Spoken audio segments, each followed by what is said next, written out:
Welcome, everyone, to our deep dive into the St. Katharine Drexel Parish Bulletin for February 8th, 2026. We're going to explore the really powerful Lenten reflection from Father Andrew, get you all the latest parish news, and take a look at the events coming up this week. So let's jump right in. Right off the bat, Father Andrew's reflection in the Bulletin asks a question that, let's be honest, probably hits home for a lot of us. As Lent gets closer, are we just kind of going through the motions, giving up the same old thing? Or are we looking for something with a little more meaning? And that's exactly what this is all about. Father Andrew is really encouraging all of us to move beyond that simple sacrifice, the usual giving up chocolate or booze, and to embrace a Lent with a much deeper purpose and, intention. His lesson here makes a really fascinating distinction. Is our fasting just heroic stoicism, like an athlete just toughing it out for a competition? Or is it something uniquely Christian, something that's totally transformed by the power of our intention? He argues that this one little difference changes everything. And this, right here, is the core of his entire teaching. Intentional fasting isn't really about the suffering itself. Nope. It's about using that feeling, that little pang of hunger or that craving for your morning coffee as a physical cue, a trigger to turn our hearts and minds to God in prayer for a very specific reason. And he breaks it down for us into 4 simple, totally practical steps. First, you pick what you're going to give up. Second, you just become aware of that moment when you really miss it. Third, instead of just feeling deprived, you let that exact feeling become your signal to pray. And finally, you offer up that prayer for a specific intention, whether it's for world peace, your own spiritual growth, or for the needs of our parish. This quote from Father Andrew's reflection just captures the whole concept perfectly. He suggests thinking about that feeling of absence almost like a notification on your phone. It's a ping, an alert that calls us not to some distraction, but to a moment of focused, intentional prayer. What a great way to think about it. And this graphic really summarizes the whole journey, doesn't it?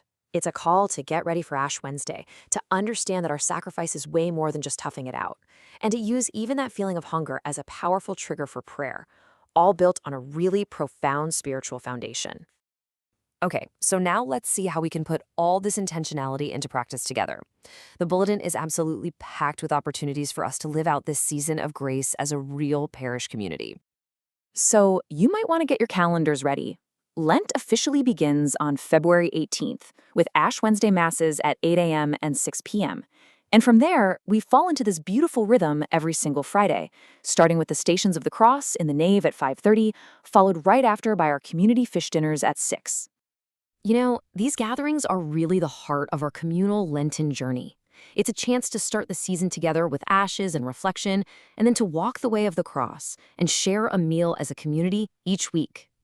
And for anyone looking to go even deeper with their spiritual reading this Lent, the Bulletin announces a book study on Jacques Philippe's Interior Freedom. That's going to be held on Wednesdays, right after the 8 a.m. Mass. All right, shifting gears a little bit, let's celebrate the incredible faith of our younger parishioners. The Bulletin has some truly wonderful news about their milestones and the amazing support for Catholic education right here in our community. The commitment to making Catholic education accessible for everyone is just such a cornerstone of our community. And the Bulletin highlights this with a pretty impressive question, just how much support is being provided. And the answer is, it's staggering. $2 million. Over 2 million in tuition assistance is provided every year. And get this, that support has more than doubled in just the last 10 years. That is opening the doors of Catholic education to more families than ever before. Just a remarkable achievement for our community. And speaking of our youth, we have a huge spiritual milestone to celebrate. Please keep these 117 young people in your prayers as they get ready to receive the sacrament of confirmation with Bishop de Groot on Saturday, February 21st. Now, the Bulletin also highlights some really special opportunities for the adults in our parish to grow in faith and fellowship, with 2 major events happening on the very same day. So mark your calendars for Saturday, March 7th, because there are 2 wonderful opportunities. For married couples, no matter what season of life you're in, the parish is hosting the Connection Retreat. And for the men of our parish, there's the Building Virtuous Men event, and it features an incredible speaker, former Minnesota Twin Dan Venezia. Okay, finally, let's cover some important community news from the Bulletin, and this includes a critical safety alert that everybody really needs to be aware of. The parish has issued a really serious warning about these sophisticated phishing scams.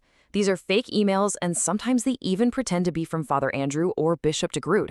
They're trying to prey on your generosity and get you to send funds or gift cards. To stay safe, please just remember these 3 simple rules.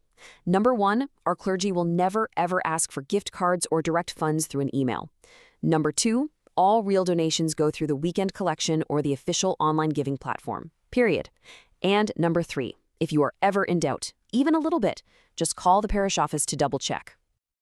As we wrap up, it feels right to come back to the very scripture that Father Andrew shared, which is really the foundation for this whole idea of intentional fasting.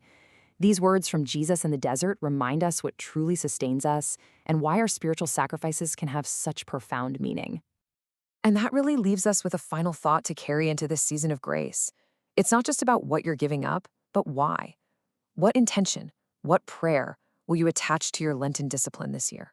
Thank you so much for joining us for this look inside the Parish Bulletin. I really hope this helps you prepare for a blessed and truly intentional Lenten season. May God bless you.